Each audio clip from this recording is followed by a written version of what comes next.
So what we're going to do is Katie's going to go through some questions and I'll answer the questions. If you guys can just put your mics on mute as well, just because might be some background noise. If you've got any questions that I might not have answered, just feel free to pop them into the chat below and we'll try and get through as much as we can, give you guys as much useful information so that we can all hopefully enjoy next Sunday. Perfect. So let's start with the first one, which we're actually getting quite a lot through today.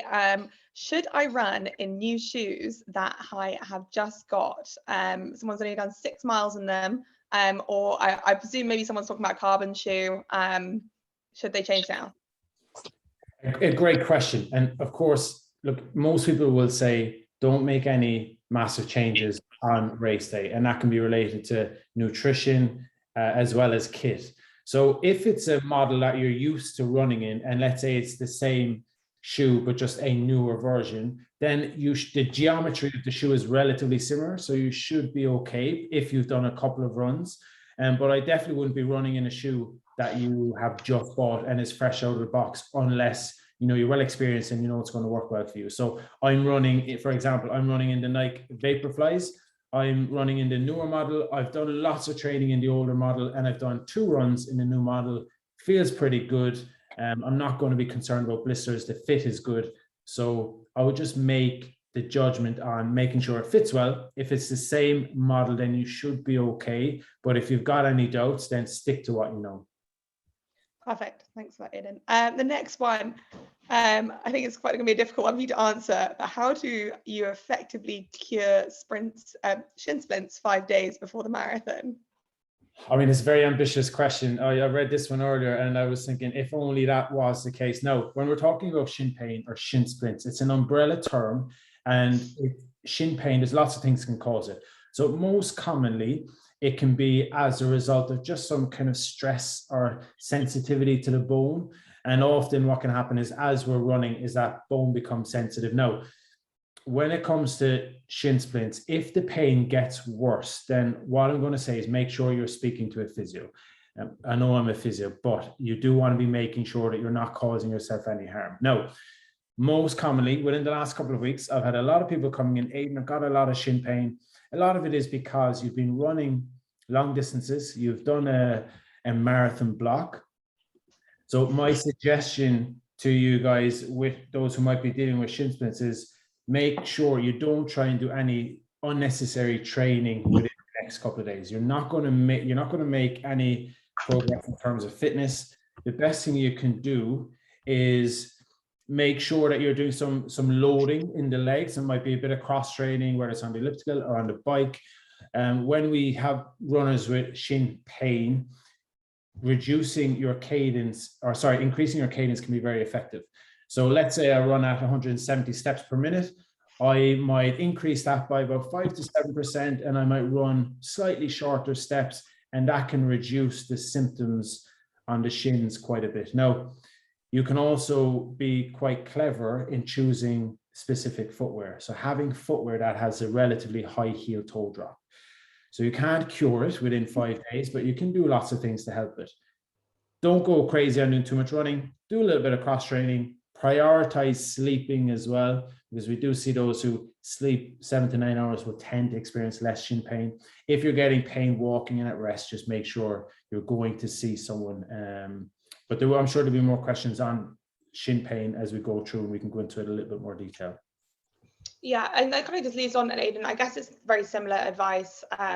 If anyone's getting a niggle this week, and they're worried about running, or they're worried about making it worse, what would be kind of the advice that you would want to give just for the next 5 days? I don't know, it would be similar, or could you give any more light on that?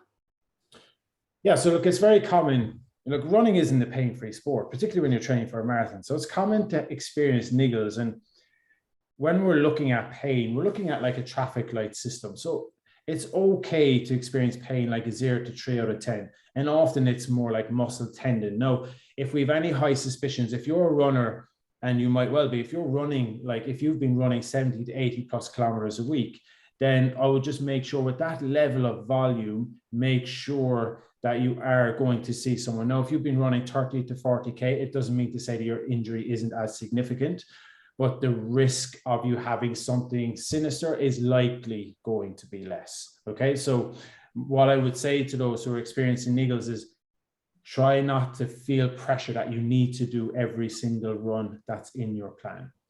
You're not going to, like, having a couple of runs off or doing a bit of cross training is going to allow the area to calm down. Also, just spending a bit of time on feet, just walking as well, can be quite effective, and prioritizing your sleep and your nutrition. Again, I know that sounds quite generic, but those people on the lead up to a marathon, if you're sleeping 7 to 9 hours, you're not only you're going to likely improve your performance, but it's also very good at alleviating pain as well. So don't feel pressure to do all of your runs.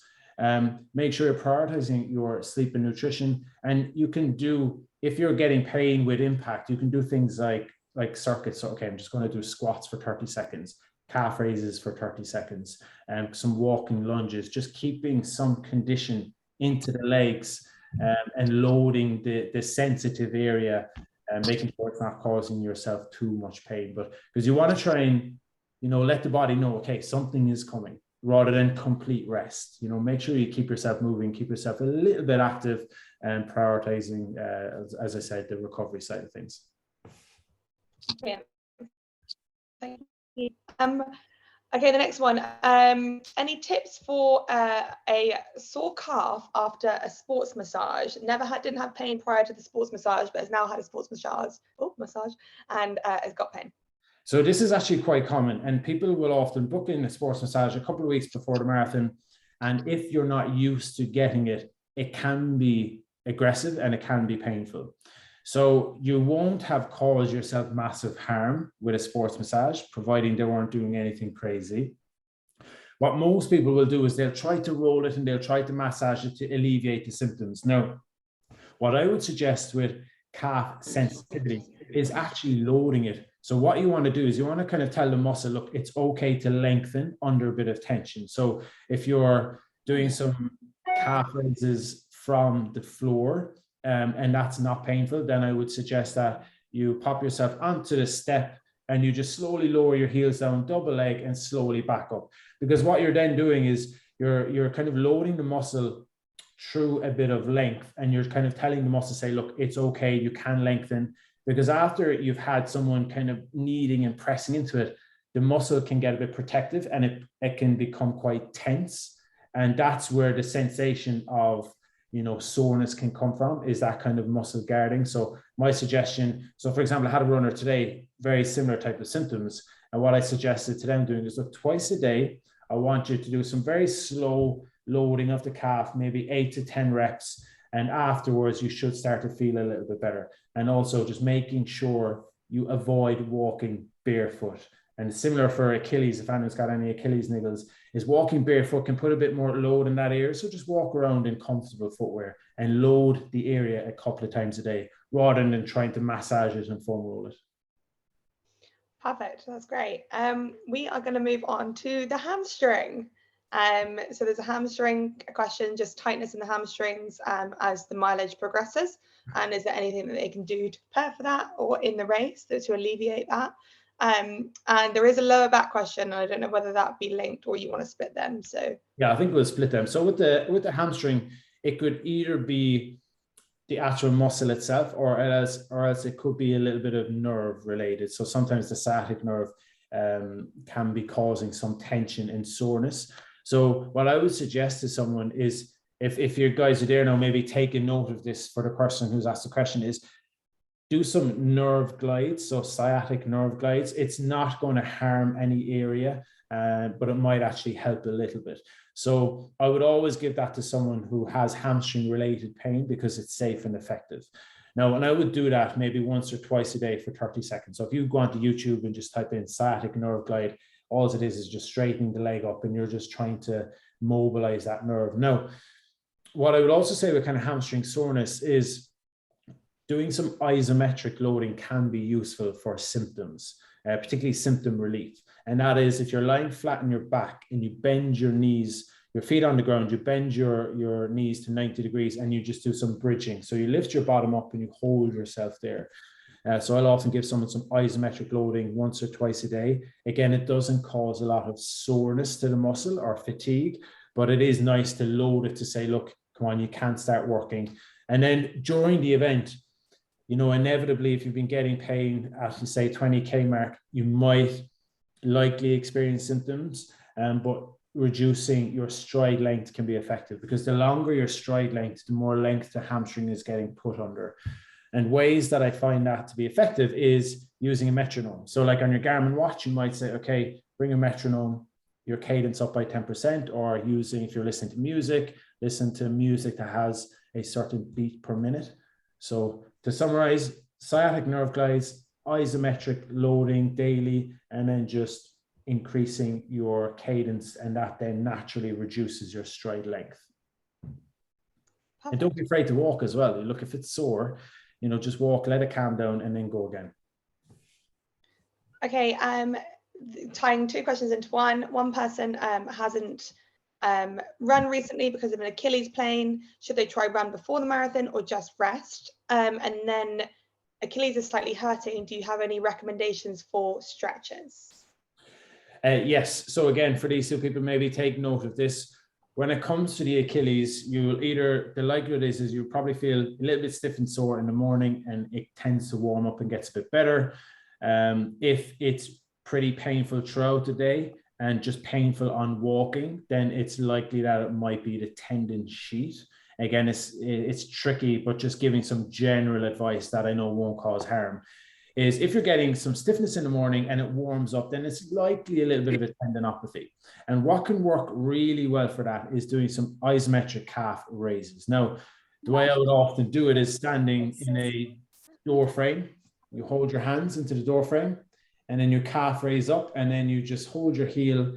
If you go onto YouTube and look up isometric calf raises, you'll keep your heel about an inch off the ground, and then what you're doing is you're loading the tendon without stretching it, and often that can actually alleviate the symptoms quite a bit. So I would often give people isometric loading, 3 lots of 20 seconds, and doing that 2 to 3 times a day. Again, it doesn't accumulate fatigue, but it does relieve symptoms quite nicely. Now, if we're suspicious that it's the tendon sheath, how would we know that? If you're sitting and you just lift your foot up and down, and it feels sore, then it's likely the sheath. Voltarol can be very effective. Again, it's not going to cause harm. So it can be very effective applying Voltarol, and this is what I've currently got as well. I've got a bit of a tendon sheath and a bit of an Achilles issue. So I just finished the gym doing some isometric loading and just general calf loading. Tonight I'll have the Voltarol on, and I'll be doing this for the next 3 nights.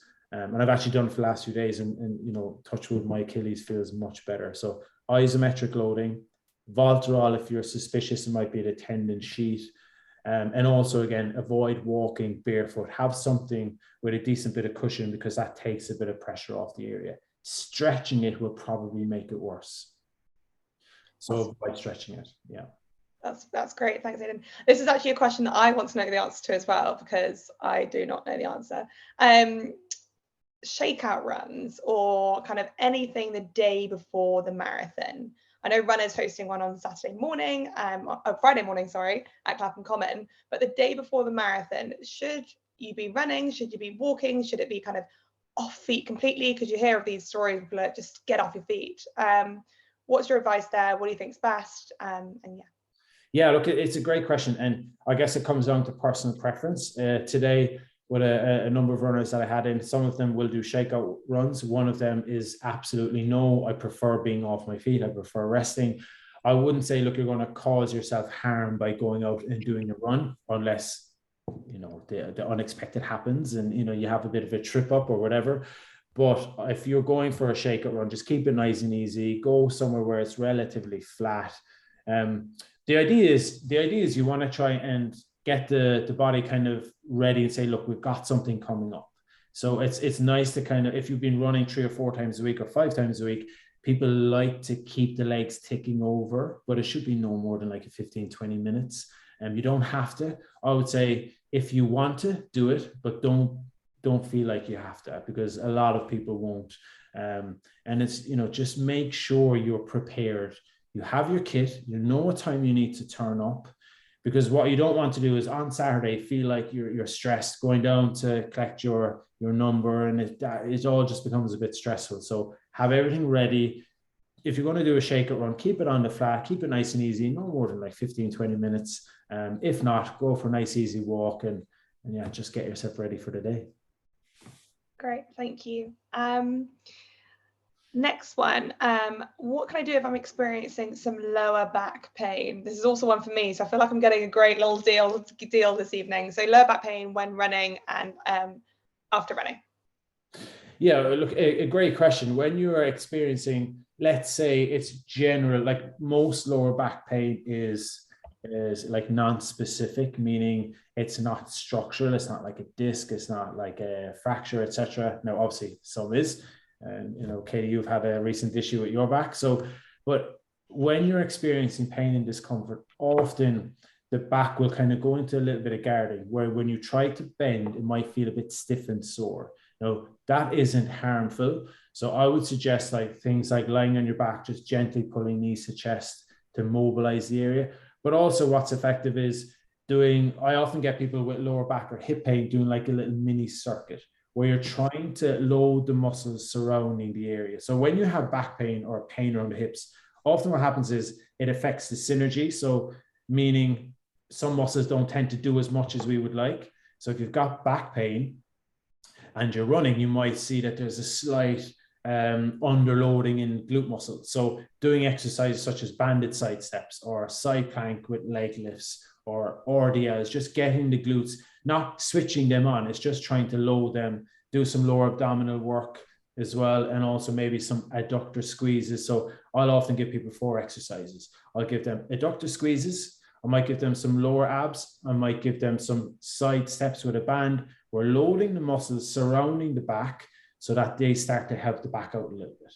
Because then what happens is everything starts to come back, everything starts to work. And then often the lower back pain tends to ease. Now, if you're getting pain as you're running, then my suggestion is, again, I'm a big fan of increasing cadence, because it really does help. And when you increase the cadence, we can see an increase in glute activity, and often that can help with the lower back.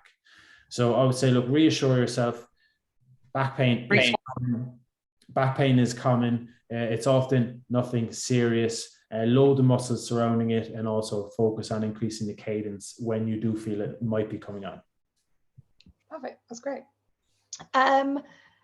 Painkillers on the day. So someone said they've got a sore foot, but there's actually a couple of questions saying, is that okay on race day? What's your advice?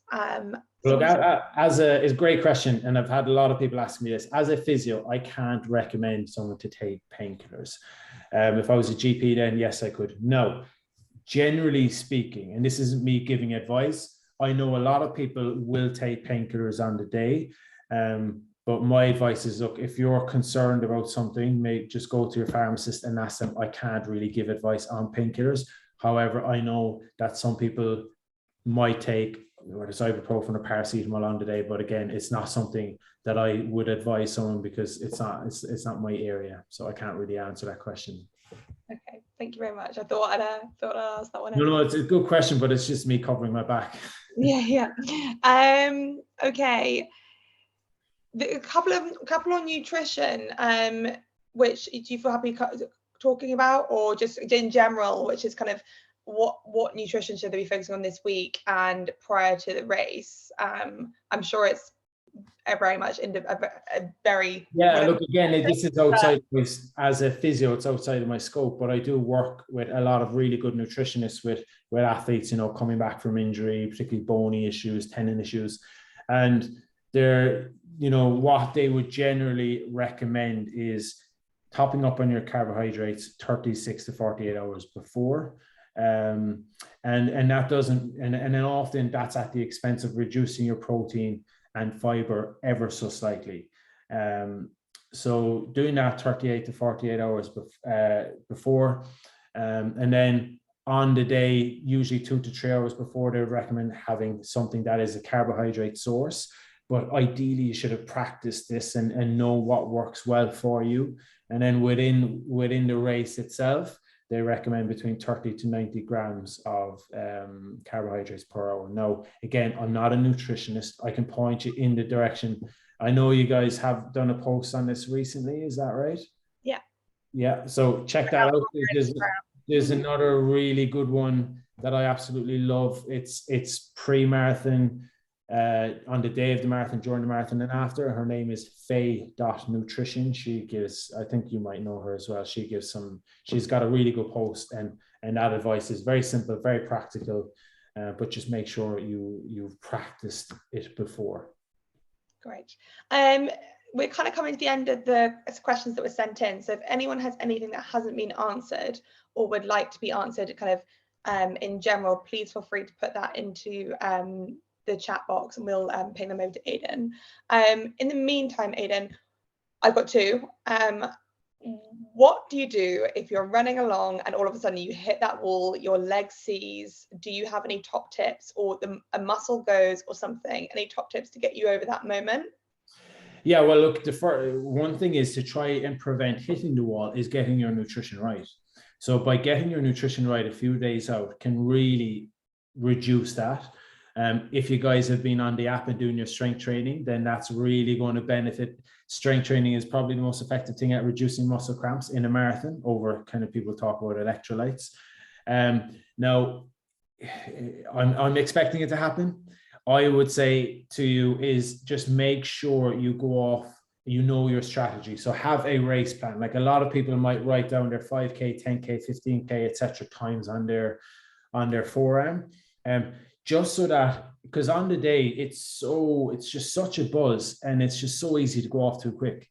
And by going off too quick, you're going to go in above that lactate threshold, and that's where the chances of you hitting the wall are going to increase. So by pacing yourself, getting your nutrition right, you're already going to reduce the risk of that happening. Cool. If it does happen, just don't be afraid to slow down and just, you know, it's that positive mental attitude, right? And say, look, you can do it. The crowd's going to be amazing. And for me, I always have something in my head. Like I'll wear a band given to me by someone on the day, and I look down at that and I'm like, okay, come on, Aidan, you can push through it. So it is a challenge. I think having something that reminds you of like why you're doing it is always quite motivational. But from a physiological perspective, get the nutrition right and make sure you don't go off too quick. Perfect. We've had a question in about the knees. We haven't actually spoken about the knees yet, so this is a good thing to cover. What can anyone do for a lateral knee pain at the moment? Like not overly painful, a little bit mild. Do you have any advice there? Yes, so taping can be very effective. You know, using K-tape around the kneecap can be useful if it's like anterior/lateral. Often that can be patellofemoral, potential ITB. But for patellofemoral or kneecap pain, taping can be very useful. And if you again just go on to, there's no real right and wrong way. Just go onto YouTube and type in runner's knee taping and using kinesio tape. Very easy to do it yourself. Try it a couple of times before. That can be quite useful. Now, things that I often implement is just making slight changes to your stride. So by widening your stance ever so slightly. So I like when you're running, I'll often see a line in the road and I'll just try and run over that line and just widen my stance slightly. That reduces the amount of load through the knee and reduces what we call pelvic drop, where the knee might come inward. And so just increasing your step width, but also probably the most effective thing, and I've said this a number of times with knee pain, is increasing your cadence. That can reduce the amount of peak load through your knee quite significantly. So if someone comes into me with runner's knee or ITB, by just getting them to increase their cadence by up to 10%, often they just turn around and say, Aidan, my pain feels, my symptoms feel a lot better. Think cues in your head. You want to think increase cadence, widen the step width, and soft landing. Again, when someone adopts that soft landing, or, you know, imagines they're running over shells and you think that soft landing, that can reduce the knee pain quite significantly. Great. This is a really good one, which is also one of my questions. So I'm very glad someone's asked this. Any advice for recovery immediately after the marathon, the week after? When should you be back on your feet running? Yeah, so for me personally, I would say, look, you're going to have like muscle damage, for want of a better word, but you're going to accumulate a lot of muscle soreness. So just doing simple things like getting up, walking, but the key thing really is just fueling the body, restoring all of those kind of things that you've lost throughout. So eating well, sleeping well, and just doing maybe a little spin on the bike or just some easy walks, and then hopefully the legs start functioning again, because it's normal for you to have it's normal for you to have a lot of muscle soreness. Now, one of the most simple things a lot of nutritionists will advise is, usually it's quite difficult to eat straight after, but getting something in terms of like chocolate milk is quite effective, because it's got a lot of things in it that you need to replace after doing intense exercise. But again, to refer back to that post in terms of nutrition, that Faye.nutrition, she's got a lot of amazing advice on that. But from a physio perspective, sleep, active recovery, and don't worry about running within the first 1 to 2 weeks. Give yourself that time off. Perfect, that's great. I'm going to jump in with this one. It's just on caffeine gels. Neither Aidan or I are a nutritionist, but if you haven't tried it before race day, do not try caffeine gels on race day for the first time. Runner's tummy is a real thing. I'm sure it's happened to a lot of people on this call. Don't do it. You haven't tried. I had someone come to me. I actually saw him late last week, and he's running London, and he said he tried it for the first time and it did not end well. So yeah, you've answered that. Don't do it. If train really hard for a number of weeks. Just stick to the plan and stick to what you know. Another question here saying, my cadence is 192. I'm a shuffler. Is this possible to be too high?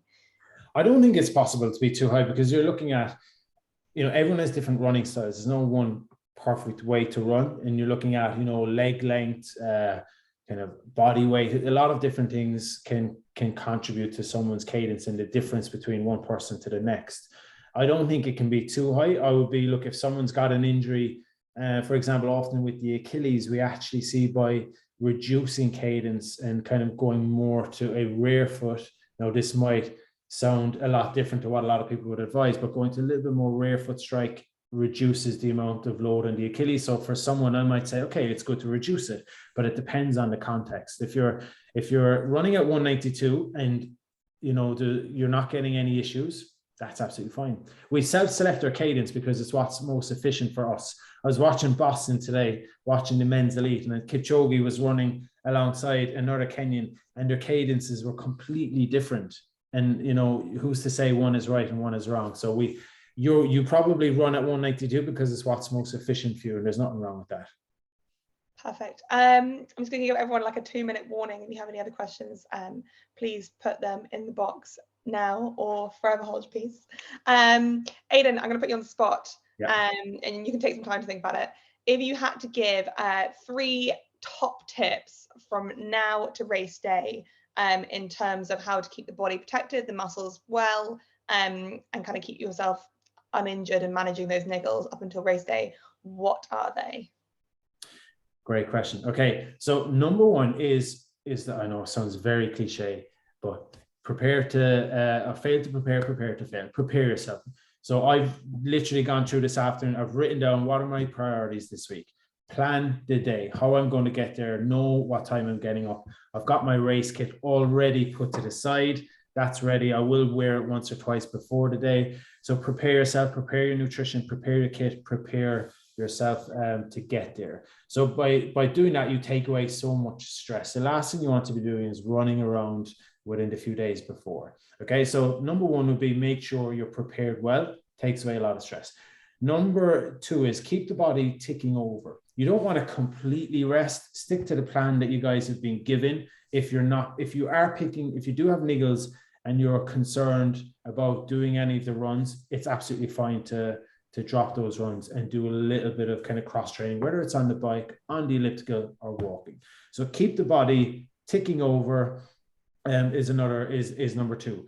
And with that one as well as also, if you've got, whether it's calf, Achilles, sometimes by just letting the area alone allows it to calm down. It's like if there's a fire going out and you're constantly poking or blowing at it, sometimes that just doesn't let it settle. So sometimes doing less is actually more. So don't feel like you constantly need to prod it or go at it. Number 3 would be, again, look, I'll say it, if there was any performance enhancing drug that should be banned, it should be sleep. If you look at people when they do, VO2 max tests and you deprive them of sleep for a few hours on the build up, their performance is a lot less. Now, one bad night's sleep is not going to be a detriment to your performance. So just do what you can in the evening. Like I'm trying to limit my screen time. So I've got on, my social media where I will say, right, 2 hours a day, anything over that, and it just switches off. So I'm trying to reduce my screen time and just do normal things as well. Meet friends, or just try not to be overly, thinking about it. So I would say just prioritize your sleep. That's going to be absolutely essential. Just there's one more question about the shoulders, but should people be continuing with their strength training this week, or is that something that needs to stop? Look, I wouldn't be adding in any exercises. Number one, if you've not been doing any strength training, now's not the time to be adding in strength training. No, with what the advice I gave earlier, with people doing, if you have a niggle, it is useful, and you feel like you're not going to run, it is useful to do some sort of like body weight or relatively low weight on the week, because it's another form of exercise if you're not going to run. But if you have a structured strength plan, ideally what should happen this week is that you probably have one session, and whether it's today or tomorrow. So for example, I did my S&C just now, and it was relatively low weight, but just moving a little bit faster. What that does is like revving the engine up. So you're working on that neuromuscular system. So you can strength train. Don't add in anything that's, new or anything that's really heavy. If you're going to strength train, keep it relatively light, but move a little bit quicker through the reps. Perfect. Last question, if no one else will jump in after. Tips to stretch out the shoulders, traps. When I get tired, I tend to tense with my shoulders. I want to try to stretch these out this week. Yeah, do you know what? It's something I've actually been experiencing as well. And I probably neglected a bit of upper body strength throughout. Now, I would say is have a couple of cues when you're running. So naturally, as we're getting fatigued, we'll bring the arms in because it helps us be a bit more efficient. Or if we're getting tired in the legs, we'll use the arms a little bit more. So just be mindful with your arm swing and not to feel like you're shrugging your shoulders up to your ears when you're running. So I would suggest have a couple of cues and say, look, relax, shoulders back, just tiny little changes. And that reduces the amount of loading on the upper traps. Now, in terms of stretching, so I'm sitting in a chair, I'll put one hand underneath the chair and I'll turn my head to the side and I look to my opposite pocket, and then I'll just apply gentle overpressure. You don't want to go stretching the neck aggressively because you will strain it. I've actually seen people, where they say they feel like they need to stretch, and all of a sudden they're really going for it and they wake up and their neck is worse. What else is really effective is just doing some shoulder shrugs. So just active lifting up, doing that a couple of times a day. So shoulders to ears, all the way back down, and maybe doing that for 10 or 15 reps a couple of times a day. And when you're running, a couple of simple cues, try not to hold the shoulders too high, just relax, and just every now and then just kind of say to yourself, okay, relax arm swing. So having a couple of cues are quite useful as well. Perfect, great. And we've had another one. What is your view on foam rolling, stretching post-marathon? Yeah, absolutely fine. It'll feel sore, but I don't really have a problem with it. I would say if it feels good and you think it helps, absolutely go for it. I know that I'll be stiff and sore the days after, and I'll get the foam roller out and I'll want the foam roll. But of course, make sure it's not too painful. You should feel a bit better after it. But the main thing is that you're allowing the muscles to repair themselves. And the best way to do that is by fueling it. So having, a relatively high protein intake, carbohydrate intake. So just make sure you're fueling the body to allow it to repair. And then any bit of foam rolling or stretching you want to do on that, fine, but keep it relatively pain-free. Perfect. I think that's everything for now. Just a massive thank you to Aidan. Aidan is a complete expert in the running physiotherapy field, so we're very lucky to have him on board with us tonight. This will all be recorded, and well, there has been recorded and will be sent to you. In the meantime, if anyone wants to follow Aidan, he can be seen at the Irish Physio. Is that right, Aidan? On Instagram. The Irish Physio, yeah. If you see me there on Saturday, please give me a shout. And yeah, because I'll need all the encouragement I can get. Yeah, and a massive good luck to everyone running this weekend. I am very, very jealous. And where are runner going to be on the course? Are you going to be on? We're going to be just before mile 13, at about 12.8. We are going to be on the left-hand side as you come across London Bridge. We'll be there with gels and sweets and whatever you may need for the day. In the meantime, if you need anything, please contact us on the support tab of the app, and we will be doing another live on Friday lunchtime at 12:30 with Olympian Steph Davies, who's one of our coaches, who's also Aidan's her physio, so it's all very nice and tied in. And that will be more on kind of pacing and race day tips from a coaching perspective. So I'll be tuning into that one for sure. Yeah. Someone said, what time are you aiming for, Aidan? Oh, should I say? Okay, well, if I got under 340, I would love it. Considering I've had, surgery in my knee 9 months ago, if I got under 340, I'll be happy. Well, everyone will be supporting you on the way, Aidan. So yeah, thanks very much, everyone. And then if you need anything else, please don't hesitate to contact the support tab. Cheers, guys. Thanks for joining, and see you guys on Saturday. Cheers, Katie. Bye, everyone. Bye-bye. Bye.